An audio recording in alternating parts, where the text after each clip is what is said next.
Magandang hapon mga guys. Ito yung spare tire bracket ng Land Cruiser pickup. Ayan mga guys. Pickup. Ayan. So napinturahan na ito mga guys. Ayan. Ayan guys. Ikakabit na ito ngayon doon sa kanyang likuran ng Land Cruiser pickup. Ayan mga guys. Nung unang video ko mga guys ay wala pa siyang pintura. Ayan. Wala pa siyang pintura noon. Nung nakakabit siya. Ngayon pininturahan na at tuluyan na siyang ikakabit. Ayan. Ayan na siya mga guys. Ayan.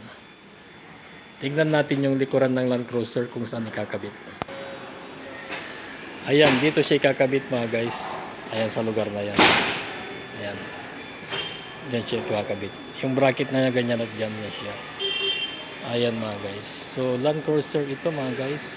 Land Cruiser pickup. Ayan. Diesel engine. Ayan. Ayan.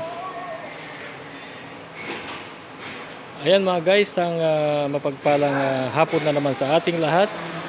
God bless and Happy New Year.